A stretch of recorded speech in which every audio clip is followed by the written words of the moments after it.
Hello, everyone. Welcome to another Mysterious Galaxy virtual event. I am Nick, the director of events for the store. Today, we have two wonderful authors here for you. Joining us is Abigail Owen. Hi, Abigail. Hi, thank you so much for having me. And Tiana Warner. Hi, good to be back. Yes. Of course, we are celebrating Abigail's latest novel, The Liar's Crown, the first in a new series. For anyone who hasn't yet bought your copy, what are you waiting for? But you have a chance. If you want to click the link below, they'll take you to our website where you can purchase The Liar's Crown. And while supplies last, we do have some wonderful signed book plates, and those book plates are really themed. Actually, matches my hat. And the book, of course, and a lovely bookmark. Again, while supplies last, so make sure you order yours before they run out. And we also on there have Tiana's books. So if you want to also support her, you're more than welcome to her. And I think we still have some signed book plates of hers too. Yes, The Valkyrie's Daughter. I love that cover. Abigail Owen is an award-winning paranormal romance writer who writes witty, feisty heroines, sexy heroes who deserve them, and a cast of lovable characters who surround them, who maybe get their own stories too. Tiana Warner is an LGBTQ plus author who is best known for her critically acclaimed Mermaids of Irrawanna series. Tiana is a lifelong horseback rider, a tech nerd, former programmer, and an outdoor enthusiast. Her latest novel, as you just saw, is Valkyrie's Daughter. If you have any questions you would love to ask Abigail and or Tiana, go ahead and click the link below that says Ask a Question, and we'll be answering those later in the program. I'm going to go ahead and disappear. Hi, Carla. I'm going to go ahead and disappear now, and I will see everyone later in the program. Enjoy. Thanks. Cool. So, hi. Hi. Why don't you start by telling us what your book is about? Sure. So The Liar's Crown, it's upper YA. It does have some high heat in it. So we're thinking 18 to 20s, basically.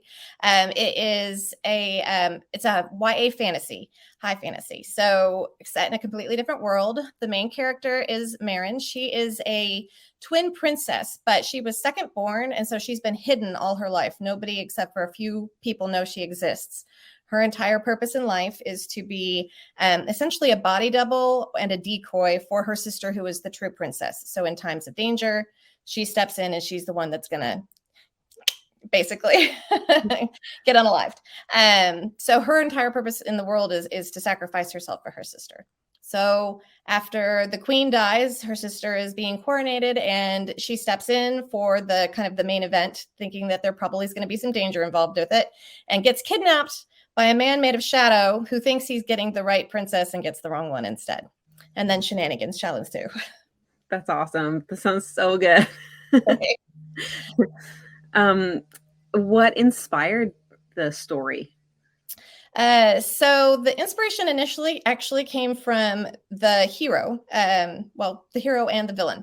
So I read and I think in my book it says Grimm's, but that's wrong. It's a Anderson fairy tale that was called The Shadow, and it's about a man who sheds his shadow, and the shadow eventually becomes a real man, kills the original guy, and takes over his life. And I thought, ooh, there is my hero and my villain all in one, and which one is evil and which one isn't. And so it kind of asks a good question, I think, around that. And I built my whole world around the villain's backstory. And then as I was doing that, I thought, I really need a heroine, and I wanted it to be from her point of view rather than the hero's, just because I felt like the hero was basically made of shadow. So that makes it a little harder to do his point of view from a backstory standpoint. And I wanted her to be able to stand up to both the hero and the villain. And so I needed a pretty strong backstory for her too. And the idea for the twins and the hidden twin thing came out of just kind of both of them feeling like they were created or born to be disposable. And I wanted them to have that in common. So I was like, okay, how did I make that happen? And that's where the hidden twin came from. I love that idea. Do you have siblings? I have siblings. I have a sister, but younger sister, and but not twins. Like, I don't know why. I just realized recently that I've read a lot of twins, and I don't know. I don't know. There's an interesting dynamic there. In this case with twins, it had to be twins because they had to look alike, because she had to be able to stand in for her as a body double. Yeah. But so I love the dynamic between siblings, and I prefer there to be a they love each other kind of dynamic rather than a they hate each other kind of dynamic. Yeah. And all sibling relationships, I think, have both a little bit. Like you a little bit hate each other and a little bit love each other. Like that's just kind of that your lives are so entwined. That's just kind of how it's going to go. Yeah. So they're fun to explore, but I want them to be close. Yeah. Yeah. I like that. So were you actively trying to find a story idea when you came across that shadow myth, or did you like stumble on it and then we're like, wait a second, that would be a great story? I was actively looking for an idea. I had been writing adult paranormal romance for Entangled, which is our publisher, for a long time. I was coming to the end of a series, and we were trying to figure out what we wanted to do next. And they were like, I said I really wanted to move into fantasy because I had started in the paranormal space mostly because it's set in this world, and so there's a little bit less world building that you have to do paranormal. And so it wasn't quite as intimidating as a baby author when I first got started. Yeah. And then as I moved along, it was like, I really want to create my whole, like world building became one of my favorite things to do in writing. And so I really wanted to create the whole world. And so it was like, okay, let's start coming up with ideas. And I started just looking for inspiration everywhere, including kind of the more, I love fairy tales. And so they're so dark and they've got so many different ways that they go and so many twists. And so those I found to be a good inspiration. And I actually had several different ideas, some of which got nixed because there were already similar ideas either with Entangled or, something huge just came out that kind of had a similar spin to it. And it was like, all right, not this, not this, not this. And then, actually, when I saw the shadow thing, I was like, well, that's it. I don't care. Yeah. If there is anything similar, that's where I'm going. I kind of had a similar process with the Valkyrie book. I was like actively looking for ideas. I was like, I know I want it to be like mythology based because my Mermaid trilogy before this was like based on mythology. There was a female romance. It was enemies to lovers. I was like, I want to write something similar because it went over well. And so I was like, okay, like what to write about. And then like one day it just hit me. I was like, Valkyries, like it's so perfect. Like there's a built-in opportunity for a sapphic romance. Like it's warrior women, which I love writing about. Like they're on horseback. Like I ride horses. I can add to that. I was like, it's so perfect. So yeah, just like once in a while as a writer, you stumble on something. You're like, oh, this is it. I was going to write this. Exactly. Like this is so me. This is exactly where I want to go with something. Very cool. So what was your favorite part about writing the story? Oh gosh, that's favorite part. I would probably have to say Marin's voice. She ended up being a whole lot of me, particularly her snarky side. I have a really dry, very snarky sense of humor. I can't write me entirely because me on paper comes across actually kind of bitchy. And so I really got to take my snarky sense of humor and lighten it up a bit and really play with it. And so she's not exactly a sunshine character, but her dynamic with the hero, who was a total grump, is a very sunshine grump dynamic, but with like a good, I'm just going to poke at you like I'm poking at a jellyfish or something. Like that's what she does. So I had a lot of fun with that, figuring out all the moments to add in humor or add in these little asides from her where he's like, what did you say? And she's like, I don't know. What did you hear? Like, it's interesting what you're saying about like wanting to write fantasy and like do the world building and stuff. Cause I find for me, like the reason I love YA fantasy so much is because you can, like as a writer, you bring in like a real voice, like you relate to the experiences of being that age. Like it's a real character with real emotions on this epic backdrop. So it's like you're writing this voice of like a teenage girl and bringing in the memories of being that age and like having a crush on somebody and like whatever the story is. But then, you're dealing with like, in my case, it's like flying horses and like crossing the 9 North worlds. So like, I love that dynamic of it.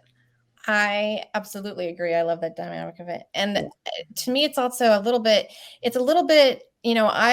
growing up, I was always reading fantasy. And so it would be me to my teenage self in my bedroom, picturing like Lord of the Rings or whatever, give you like the big ones. Right. And slotting myself into as like a completely different character almost into those stories and living them out and then having to close my door and be like, now I get to go do homework. That's fun. And I also find it kind of cool that you can use fantasy as a way to work through various things that are going on at that age, angsty things that are going on at that age as you're figuring out who you are and you're figuring out what you want in life or what you want from a romantic partner, if you know, that kind of stuff, while in a world where the stakes are really high and yet it's safe because, you know, there's an ETA at the end of it. Yeah. Yeah, for sure. Do you have any favorite tropes? I'm definitely an enemies to lover. That one, just because of the dynamic that can give with the back and forth, is always really fun. And I do love the whole grumpy sunshine. Big fan of that. And from a fantasy standpoint, I'm with you. I tend to love anything with mythology, just the stories that and fairy tales too. And I think those kind of come from the same place to me, just because it's the wealth of imagination that humanity has always had. Which is kind of there's no new stories, but at the same time, there's always a new take on what's already been, you know, imagined out there. Yeah. It's kind of cool. Yeah, I agree. I like, enemies to lovers, I think, is my favorite. I like it because it's like, in real life, you don't really see that. Like, if you hate someone, you're not gonna fall in love with them. But then in a book, it's like this chemistry right away. Because, you know, like, they don't actually, like, there's a little bit there that they don't actually hate each other. Like, it's just them getting through their feelings. Or that they're, I like when it's an enemies to lovers, and the reason they're enemies isn't necessarily that they don't like each other, it's that their goals are opposed to each other. And so that sets them as enemies, not because of each other necessarily, but because of their situations. And so I like that kind of enemies to lovers I like that. Yeah. Or like the star-crossed lovers, where it's like they're like, I tend to write it where like they're on opposite sides of a war, or they're on opposite sides. So like their people tell them that they're enemies, but then when they meet, it's like, oh, I actually kind of like you. Yeah. I also really like friends to lovers. I guess for like, for backstory reasons, because like they already know each other so intimately, and then like you have that crush on top of it, and then you get to watch them like deal with those feelings, work through all of that. I really love friends to lovers, especially in shorter stories, because you're right, they already have that kind of a baseline relationship established. Then it's from there, how do you get to the romance piece of it? And so it helps with the timeline, I feel like. In shorter story, stuff like that is good, like or second chances, like they already have the history like right off the bat, and then the story builds from there. Tell us about your writing process. Do you have any like routines, or like do you approach a story the same way every time? It's a little different each time. Well, so I'm a little bit all over the map.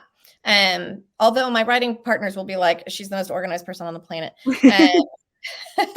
So I do plot points, but I only do major plot points. And I typically do, your basic plot points, the save the cat plot points, or the, your basic plot points. I can't plot it out much more than that, because it's a lot, to me, it feels a lot like, if you see the movie before you read the book, even though the book is always better, you're like, I already saw this. I already know this story. And so like, then it's harder to get into the book for whatever reason. I feel the same way about over plotting. So I know exactly where it's going from a here standpoint, and how they get to those points is always a mystery to me. I started out very much a pantser. My very first book, I wrote the scenes in whatever chunks they came to me, and then I figured out how to connect them with a plot afterwards. And so I don't recommend that method, by the way. These days, I'm a very consistent writer. I write every day. I write between 2,000 and 3,000 words every single day, unless I'm in the editing phase, and then I edit so many chapters every day. So like, I'm very consistent that way. I find that if I'm not, I would get so far behind that I would stress myself into an early grave, I think. For this one, I went at it a very different way, in that usually I very much have the characters in mind, and then I have the major plot points, but I build the world around it. With this one, I had the major characters in mind, and I hadn't plotted a darn thing, but because I knew the major characters and the world they came from the backstory of the villain, I built the entire world, including all of the backstory of everything, because that feeds into exactly where their conflict is now. Right. And we have to solve all those things. And so because I knew I had to solve all those things, it's kind of like writing a mystery. I feel like you have to know who the villain is, and then Yeah. back your way into what your clues are before you write the mystery. Same thing with the world building. In this case, I wrote it first. So I have notes on and spreadsheets on the world. That's awesome. Yeah. I find that I often start with a premise. Like I know vaguely what I want it to be about, but Yep. then yeah, it's like, okay, now I need like a conflict. And so it's like you can start with different things, like maybe start with a character or whatever. But yeah, often it's like, oh, like Norse mythology or Valkyries. And then it's like, okay, that's not conflict. So then you need to What do I do to make them have problems to solve? Do you write first thing in the morning, or like what time of day do you get most of your work done? I'm more of a morning writer. I find that if I haven't put words on page by about 1 or 2 o'clock, it's not going to get done that day. I don't know what my mental block is at that point. Now, if I've been putting words on page and it's going well by 2 o'clock, I can still keep going. But if I didn't start, it's not going to start that day. And I think like everybody else can get really easily distracted because I work from home. I've got a kiddo who homeschools now. So, just the combination of being a mom and working from home and all the different things you could distract yourself with, and all the social media and marketing and business stuff that goes into being an author. There's all sorts of things that, I spend most of my day on. So I have to kind of balance that out. But I do try to do the mornings just so that I make sure I get some words on page. Yeah. I find like I do my best writing first thing in the morning because it's like you're fresh, like you've energy for the day. Like I'm have my coffee and my breakfast, and then I'm good. And then kind of by mid-afternoon, I'm like I'm just staring at the screen, or I'm like on TikTok, and I'm like, okay, I'm done now. Exactly. Well, and even if I'm doing a hard push after about that 2 o'clock time frame, I'm like, anything I get done today, I'm probably just going to have to go back and redo because it's not going to be good. It's just going to be me making myself do it. And so it's such a funky balance to strike. Do you find that your first drafts are decent, or do you find you just kind of like vomit the words out and then go back?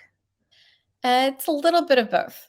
I used to just vomit the words, and I would be short usually by, I think I would usually get about 2/3 of the words in the first draft, and everything else came in the second draft. And I very much like the editing process way more than the first draft process. I like to have the bones on paper and then go back and layer in all the stuff and make it work and flow. And I'm a little weird that way. I know a lot of people don't like the editing. I love the editing.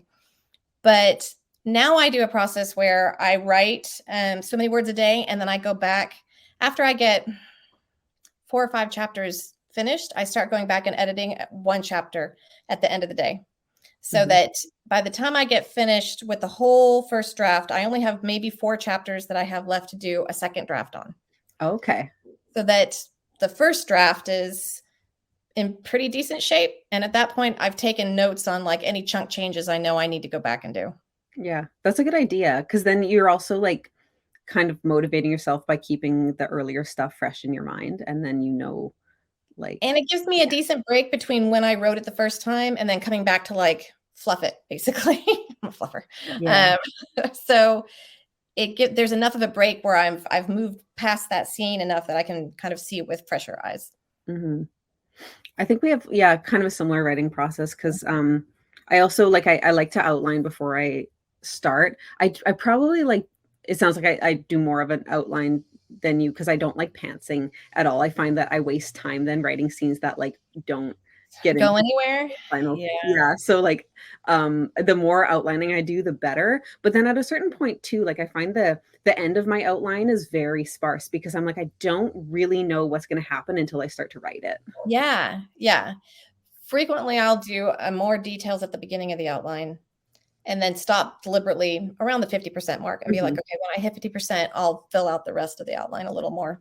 Yeah, I think a lot of creativity, like it comes as you're writing the actual words, then it's like, oh, like this twist needs to happen. Like that doesn't come necessarily in the outline phase.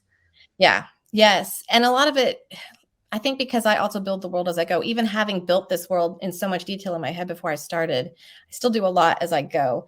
And a lot of it's situational world building. I don't know if you find yourself doing situational world building where you're like, I need something right now to make an awkward situation. What do I do? So like I had a moment where it's kind of a only one bed scene, but they're in like a burnt out hollowed tree. So it's only one tree, and she's aware of him. They're sitting there like it's just kind of awkward and silent. And then this bird shows up that's called a harpy eagle. And when a harpy eagle, it's like a giant buzzard, but when they eat the carcass, it sounds like they're a woman in the throes of pleasure. Just to throw an added. Now she has to listen to this while sitting next to this guy who she's got weird feelings for. Like it's so I world build like those details I couldn't have come up with until I was in that spot and going, okay, what can I do to make this more awkward for a teenager? Like what would make this really bad? Like, Yeah. So I need Yeah. So, That's perfect. Yeah, I know some people like they'll write out entire manual before they start, and it's like a thick like world building practically the manual. whole book. Yeah. But I do, like you said, situational. I never thought of it that way, but it is because it's like you can't just like info dump the world. You need it as it serves the plot. So Right. it's like, yeah, like what do I need? And then I come up with it. And then you just to make sure you're not writing yourself into a plot hole, because that's a whole other thing. Oh, that's a whole thing. Yeah. Yeah. So in terms of writing then, have you always been a writer, or like when did you start writing? So I've always been a writer, ever since I was little. I think I was about 8 when I won it wasn't even a creative writing contest. It was like an essay contest. And I got the like, oh, somebody likes what I wrote bug. Yeah. And then wrote short stories for years.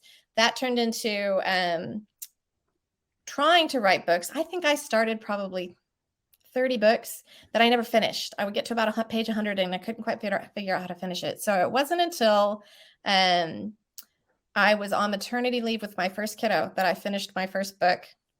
And that went under the bed for a few years. And then self-publishing became a thing. And I thought I was working 60 hours a week for a large tech company. You and I have tech in common there. I was a business analyst, so living in spreadsheets. Mm-hmm. And I had a degree in English. So I thought, oh, I should get an MBA. I was far enough into that career that I was like, I really need a business background here. So I was getting my MBA and my kids were 2 and 4 years old. And I thought this would be a great time to take that book I finished out of the mothballs, go find an editor somewhere random and self-publish this thing and then write the second book. And then it just kind of took off from there until eventually I landed with the lucky ability to be able to do it full time. That's cool. So yeah, so you self-published first then, and then like do you have an agent, or I do. Yeah. Okay. Yeah. It's been like it's been a really interesting process. And I find every writer I talk to, I'd be curious to see what your kind of steps were. Every single one is so different. I did self-publishing to start because it was still fairly new. And I was like, I don't even know if what I'm writing is good. And my parents, like my mom's not going to tell me it's good. And my husband's not going to they're not, or tell me that it's bad. Like I can't trust their opinions. Yeah. And I don't want to have to spend 10 years querying and not knowing what I'm not doing right. And so I was like, I'll just put it out there. And if total random strangers tell me it's a decent book, I'll keep going. Mm-hmm. And so it started with that, and then just kind of gradually like started at a smaller press and then got an agent and then a bigger press and then a bigger publisher. So like, and now I'm a hybrid. I kind of do a little bit of everything. Yeah. What was your kind of steps? Yeah, I've been writing since I was a kid. Like I've just always loved, and it's sort of like there's the validation of teachers. When I was like 10 years old, I wrote a poem and they're like, that was really good. I'm like, wow, I'm going to be a writer one day. Yeah. Yeah. And then, I wrote my first mermaid book that was like going to be a trilogy. And I think like I was preparing to query it. I can't remember if I actually sent out a query to an agent or not. I might have sent a couple and then got rejections. But then I was like, getting an agent as an unknown writer is like very hard. Like it is near impossible. And so I was like, kind of saying, I was like, I'm going to self-publish and then kind of build that resume of like, if the books go over well, then I can go to an agent later and say, look, I have a series out. It's doing well, self-published, and then go from there. So that's what I did. And the Mermaid series is still like, I published it in, I think the first one came out in like 2012, and it's still selling copies. Like it's doing very well. Like we have I'm working with a friend, April Pearson. We have a webcomic adaptation of it. Oh, I love that. Yeah, it's still going. So it's like that trilogy is doing amazing. Like I could not be happier, and it's all self-published. And so I was able to be like, look, like Entangled, I have a YA sapphic fantasy, and then that It's kind really of helped. a foot in the door. Yeah, Yeah, that's what I found was each step was another foot into a different door, just yeah, opening up, new paths. yeah. My first series was also published, the first one in 2012. Okay. And it did well. It got my foot in the door for the next steps, which was fantastic. But now I call them my vintage titles. Like they're just on Smashwords if you want them, but know that they're the vintage titles. And I've, Right. like, I don't know if you've ever gone back to like re-edit any of your work. It's such a painful process where you're like, oh, I've grown so much. And I'm sure 10 years from now, I'll look back at these books and be like, oh, I've grown so much. It's true. When I look back at the Mermaid series, I'm like, wow, there's a lot that I would change, but I don't, because they're doing well, like they're getting good ratings. So But why? it is Yeah. interesting when you look back. You're like, I've grown as a writer, and there's a lot that I would edit. Yep. But yeah, it's like it'd be a waste of time to go back and fix them. So After doing one round of edits on just that first series, I thought, you know what, I'm just going to leave them. I'll just, I might move them around or change how they're published, but yeah. It's better, I think, to move on to the next fun story. Yeah. And then being a hybrid author too, I think that's the dream, because I think like with self-publishing, it's like a business strategy. Like I've definitely seen a shift in mindset, because it used to be like, oh, it's self-published, but now it's like, oh, like self-publishing a book is like a business decision of like you want control over the work. And so having that alongside traditionally published books is like a very smart thing to do. I really love having both. Yeah. And I have found that there's different benefits from both and different challenges with both. And I also found that it helped that I started with self-publishing, because I had a much better idea of all the decisions that were happening behind the scenes once I got to a publisher, so that I could ask questions, or I knew what I wouldn't have control over. Or like, for instance, with the covers, like I actually design covers on the side. And I used to do it for a small publishing house, and they would just send the author to me, who would just give me their ideas. And I would be like, oh, not doable. Like we're talking stock images and that's limiting, or we're talking this or that. Right. So it's interesting how much doing the self-publishing piece of things really, I think, hones a lot of skills that serve you really well in the traditionally published side. Yeah, definitely. Yep. And learning how to market and stuff, because it's when you're self-publishing, it's all you. So to have the support a lot of of pressure. Yeah. A lot of pressure. At the same time, it's funny. I think it so much depends on the author's, like what your goals are as an author, and what you're comfortable with doing as an author. Because I know a lot of authors who are like, I can't self-publish because I would never have any idea what to do with the pricing and the business side of things. And I don't even want to have to think about it, or I don't want to have to, go hunt down an editor, or, that kind of stuff. And then you get the ones who are like, oh, it's the best thing in the world because I have all the control and I get to do all the decision making, and nobody else is going to tell me how to do it. And so it's just so I think you're right. I think hybrid is like the sweet spot.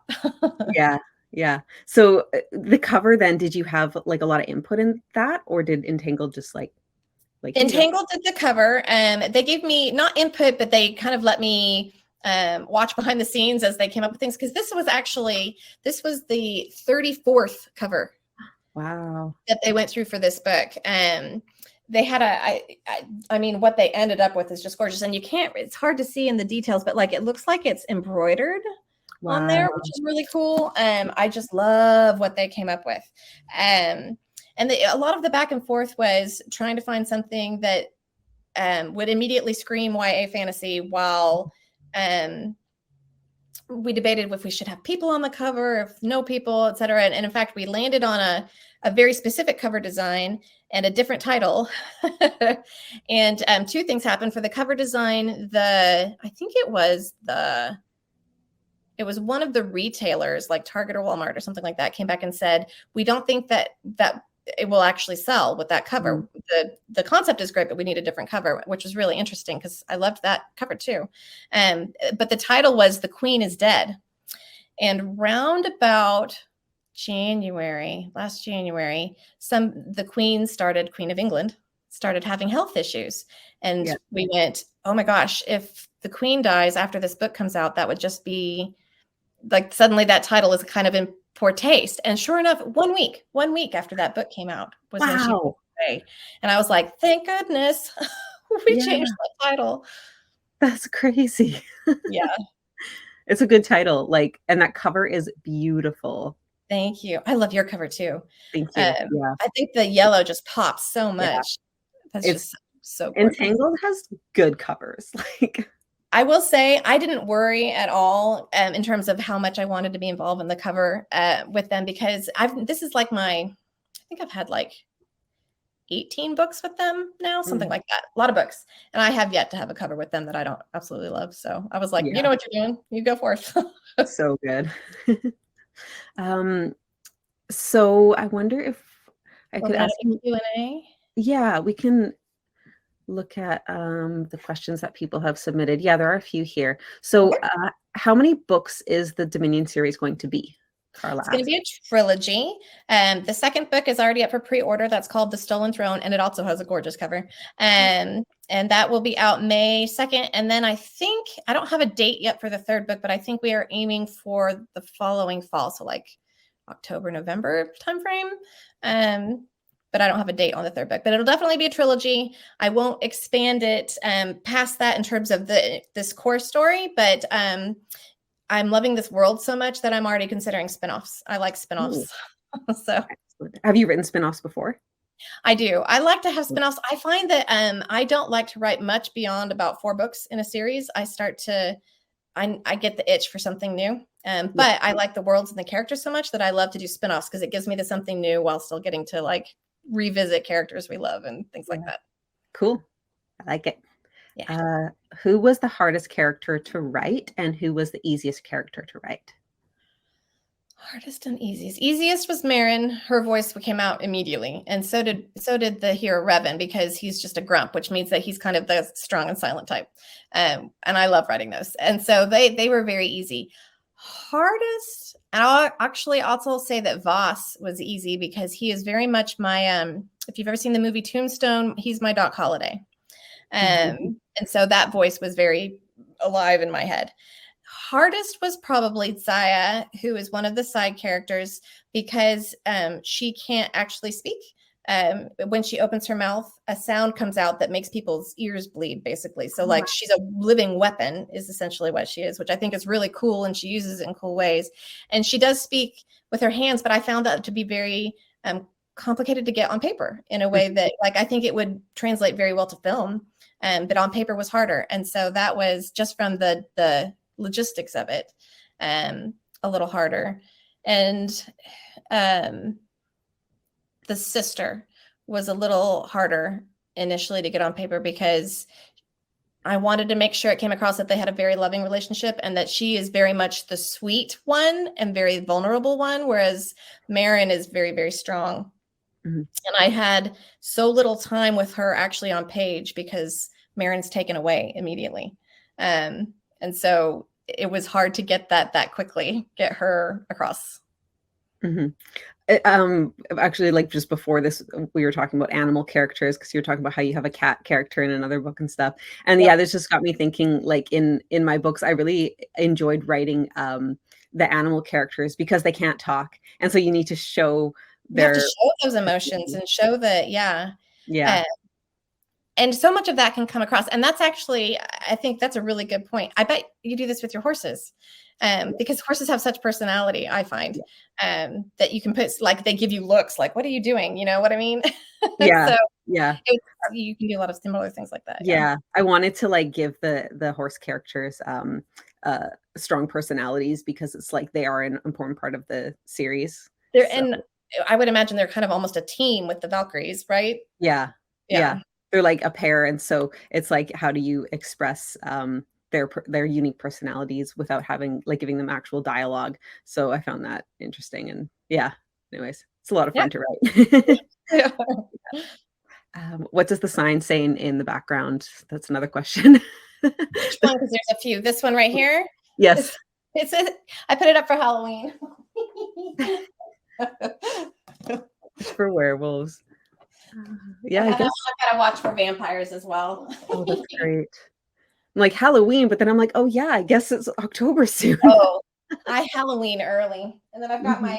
I've got these jars back here that say like witch's brew and bone dust and I love it. zombie brains. You dress up every year? I don't dress up anymore as much, mostly because, like, I don't know.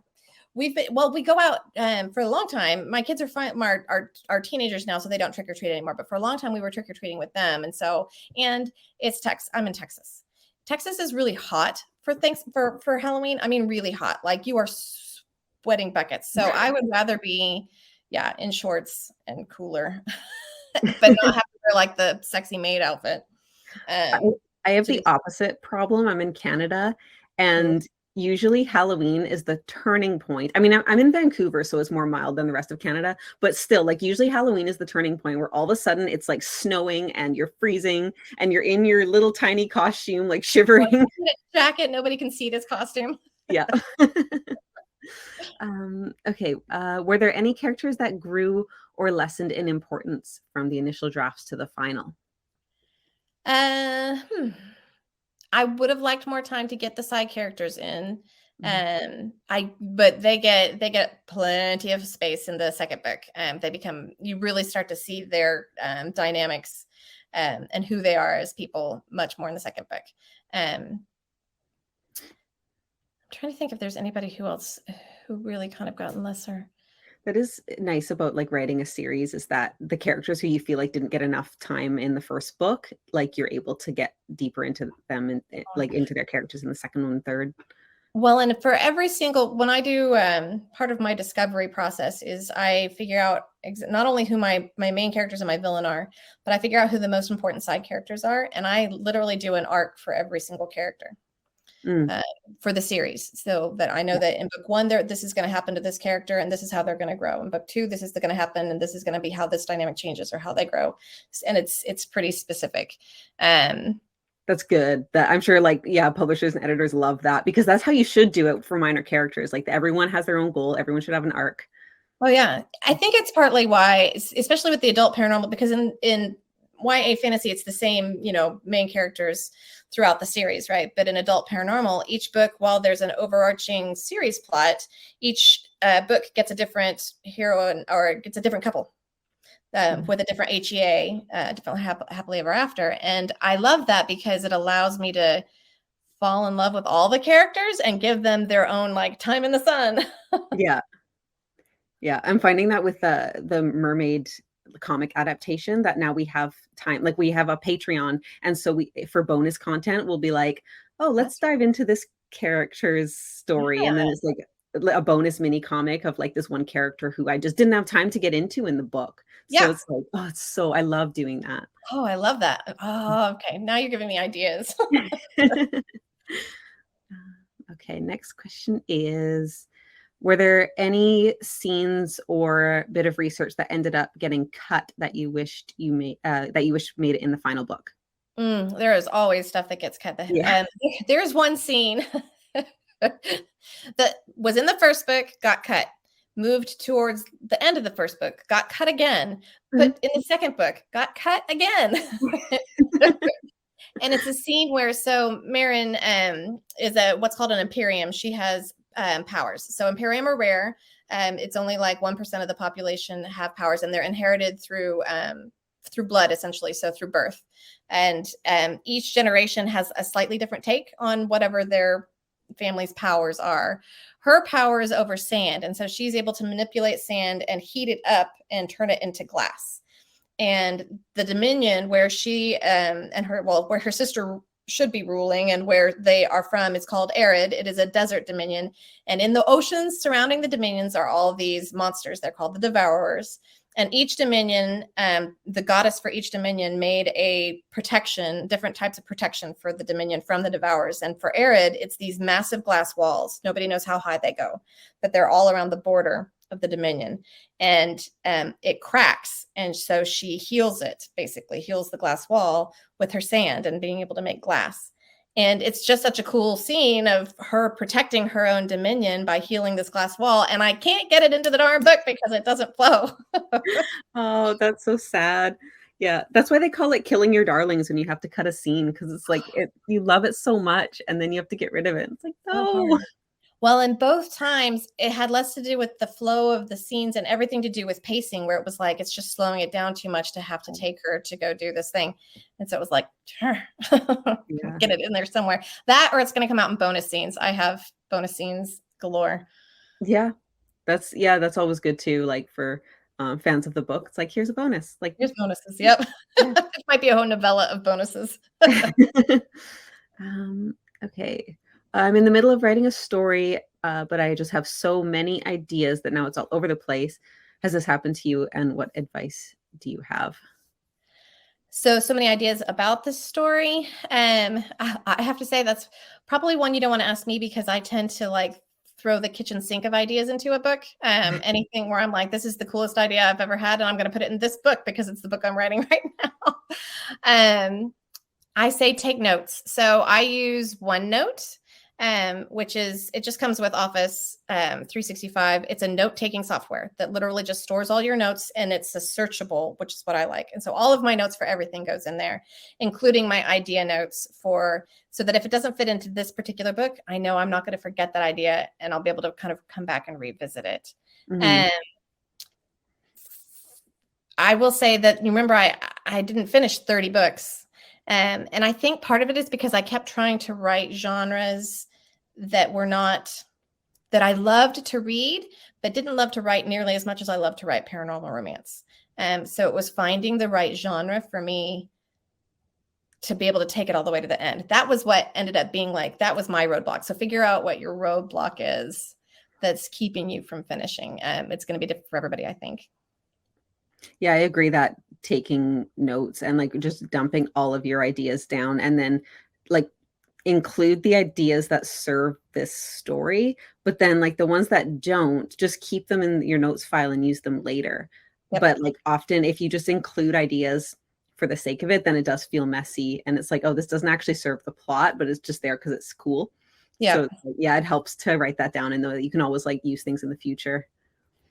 Yeah. And I love the serve the plot piece of that. Like, it really does. I think that's been one of the key learnings for me as an author is it's the kill the darlings thing. Does this scene of her healing the glass actually serve the plot beyond just showing her protecting her dominion? Not in this case. It needs to be something bigger. So I'm saving it in the hopes that I have something bigger where it actually like fits into the plot. Yeah. It sounds super cool. If The Liar's Crown became a show or a movie, do you have anyone in mind for your characters? Oh gosh. No. Mostly because I'm a big cinephile. I'm basically a walking IMDb. I can name actors, just like I can do this. I can't tell you who I met 5 seconds ago or what their name is, but if I see somebody on screen and I can be like, I think they were in a car commercial like 5 years ago, and usually I'm right. I don't know why. And so you would think that I would have like the casting already set in place. But for this one, I didn't have any kind of specific actor, actress, or model or anything like that in mind at all. And I haven't seen anybody on screen where I'm like, that's Marin or that's definitely Revan. I've seen vibes from different folks that are close, but not like the whole look. I would say, oh gosh, I'm trying to think of who I've seen that has the vibes recently. Usually it's somebody really snarky from Aaron. Yeah, they're gonna have to have the vibes. I would love it if that was made into a movie. I mean, I think that's kind of everybody's author dream is like, I want to see this actually come to life. I would be terrified that they would cast, like, there's so many books where I'm like, that was terrible casting. Yeah. And so I'm like, how do I make it so that they have to involve me in the casting? I know. Yeah, put that in the contract. I think also it's like, as a writer too, it's like if you cast unknowns in the movie, like new actors, then it's exciting because it's like they're not already typecast or they're not already known for something else. It's like this is like your character in the movie. My Alexa is going off. Hold on. Oh. Yeah, exactly. Yeah, I would want somebody fairly unknown or who had up to that point only played smaller parts, and so they weren't quite, so you're seeing the character instead of the actor. Mm-hmm. And then let it get huge, and then they can be known for that part forevermore. Yeah. Do you make like a Pinterest board or anything like that when you're writing? I do. It's definitely more for me. People have told me that I should share my Pinterest boards, and I'm like, I don't know, because it's such a mishmash. It's, I'm looking for inspiration for this particular thing, whether it's a monster or what the world looks like, or what her dress looks like, or what his clothes looks like, or what turquoise eyes look like in the dark, or whatever it is. And so, but it's only whatever I'm trying to find inspiration for at the moment, and not for the whole book. And so it's such a weird mishmash of images that it's not exactly cohesive. I find the same thing. Like I sometimes will make a Pinterest board, but it's really random and it's like, yeah. And then often too, I think like once or twice I've picked, like I've thought of a certain actress to play the main character or the love interest, and I'll kind of base it off of that. But usually they're like completely fabricated in my head. And so when it's like, oh, who would you cast in the movie? I'm like, I genuinely have no idea. Yeah. I just completely made them up in my head. Yeah. Yeah. Yeah. And even if I'm basing, so like with Voss being based off of Doc Holliday, his physical appearance isn't anything Doc Holliday at all.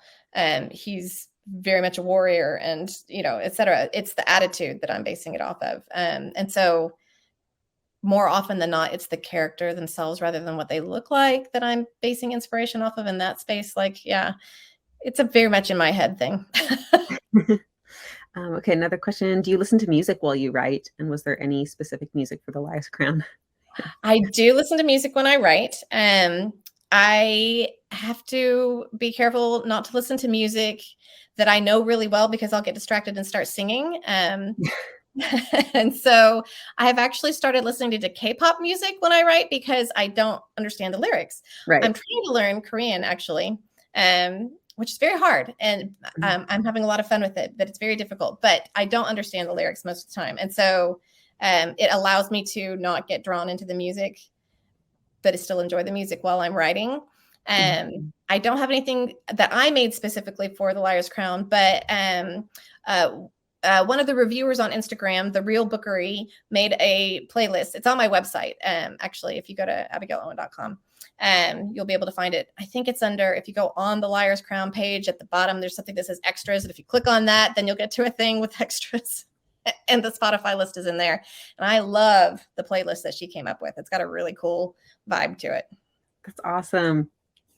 Yeah, usually I guess sometimes I have a playlist, but usually it's like one song, or like I'll just like listen to one vibe for the song. Yeah. But yeah. Like for Valkyries, it's like, okay, I've got like the Immigrant Song by Led Zeppelin, of course, because it's like Vikings. And then I'm like, that's kind of it.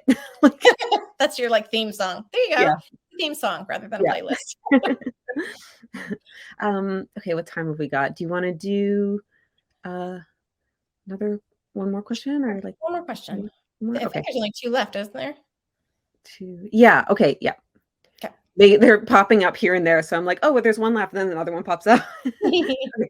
Which character in your book do you think you would get along the best with, and the worst? The best with would probably be Marin. Well, I don't know, because she's so me, we might clash. It's like we might butt heads. But probably Marin, just because I love her attitude. The worst would probably be Vita, who was one of the side characters. She's very huggy and super bubbly, and I personally tend to be very like, don't touch me. So I think that's why Vita and I would not get along as well. I would be like, you're awesome, but get with this personal space. Yeah, don't touch. Yeah. What scene in The Liar's Crown did you love writing? Oh gosh, so many scenes. I loved writing the scene where he gets the wrong girl, because she really makes it hard for him to get the wrong girl. And she makes it hard for him for a long time. I loved writing the harpy eagle scene where the noises that this bird is making it very awkward for them. I think I've got another alarm going off. I love, good grief, there is seriously another alarm in my house going off. Let's see. I loved writing pretty much any scene between Marin and Revan, just because their back and forth was so fun to put together. Yeah, the banter. Yep. Yeah, that is fun. I find it hard but fun to write banter and like the chemistry between characters. It doesn't flow quickly. I will say that. Like I have to really think. But what's fun about writing banter is it's basically that you get to say, if you've ever had those discussions where afterwards you were like, oh, this is what I should have said in the moment. Well, you get to figure that out and then put it in the moment so that it's like perfect. It's true. Yeah, it makes it flow well because like with the first draft it's just like whatever, and then you can go back and like iterate and make it like this awesome conversation. Yeah. Yeah. So true. And then it's like the perfect conversation that we all wish we had instead of sitting in our bedroom at night going, oh, that's what I should have said. I know. I've definitely had like comebacks come to me like 5 years later. I'm like, oh. Yes. That would have been such a zinger. Yeah. Right. Cool. Well, thank you everybody for your questions. Hi. Great timing too, because we are just about towards the end. One of my last questions I usually like to ask our authors is, where can people find you on social media to follow what are you doing and what's going on? So I have social media all over the place. The easiest place to go to is my website, just to start with, abigailowen.com. And that's Owen, no S. And then from there, you can get to all my social media. I'm on Facebook. I do have a Facebook group for fans. I've got a newsletter. I am on Twitter. I'm on TikTok. I'm on Instagram. I'm on everything. Cool. Yeah, excellent. And I'm on tianawarner.com, and I'm most active on Instagram at Tiana Warner and TikTok and Twitter. I am on Facebook, but I don't post on it that much. So yeah, you can find all of my links there as well. Wonderful. Thank you so much, Abigail, and thank you so much, Tiana. We really appreciate you being here. And don't forget, everyone, you can still get your own copy of The Liar's Crown. We have signed book plates and bookmarks while supplies last. Thank you so much for having us. This was so fun. Thanks, everybody, for coming. Yeah, thanks. That was so fun. Yes, I hope everyone out there has a great day, and we'll see you at the next event. Bye. Bye.